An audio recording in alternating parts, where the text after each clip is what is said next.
নিজের ভার্সিটির স্যারকে বিয়ে করার কথা ভাবতেই আমার অন্তরাত্মাটা হু হু করে কেঁপে উঠল।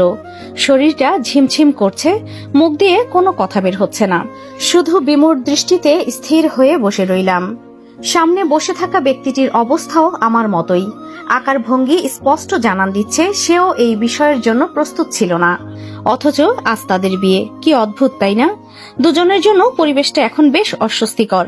আমি অবিন্যস্ত দৃষ্টিতে এদিক সেদিক তাকাচ্ছি, শ্বাস বন্ধ হয়ে যাওয়ার মতো একটা অবস্থা। বিয়ের জন্য যে মানা করব বা পাত্রের সাথে কথা বলতে চাইবো তারও সুযোগ নেই। কথা পাকাপাকি হয়ে গেছে, এমনকি কাজী সাহেবও চলে এসছেন। কাগজপত্র গোছাচ্ছেন তিনি। মিনিট দুয়েকের মাঝেই হয়তো বিয়ে পড়ানোর কার্যক্রম শুরু হয়ে যাবে। আমি বুঝতে পারছি না কি করব এখন। এই বিয়ে করাটা কি আদৌ ঠিক হচ্ছে? তাও যাকে আমি বিন্দুমাত্র পছন্দ করি না। উফ, কি বিশ্রী একটা অবস্থা। নিজের কপাল নিজেরই চাপড়াতে ইচ্ছে করছে এখন। কেন যে আগে পাত্রের ছবি দেখলাম না। তার মা সাহেলা বানু কত করে বলেছিলেন একবার ছবিটা দেখতে, কিন্তু জেদের বসে দেখলাম না। মা বাবার পছন্দের ওপরই ছেড়ে দিলাম সব। একবার পাত্রের ছবিটা দেখলে হয়তো আজ এই পরিস্থিতিতে পড়তে হতো না। কিন্তু আমারই বা দোষ কোথায়?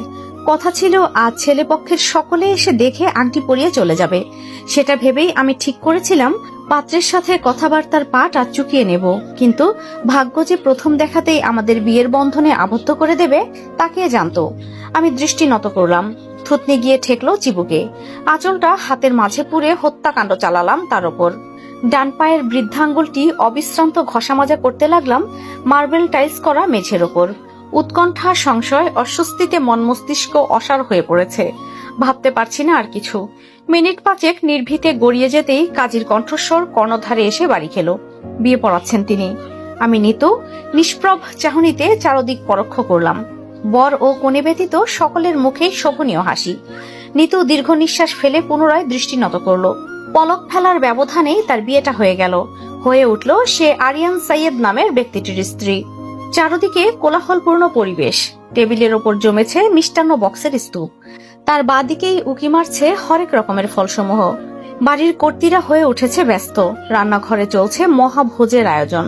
নতুন জামাই ও বেআইনদের আপ্যায়নে কোনো কমতি রাখতে চাচ্ছেন না তারা।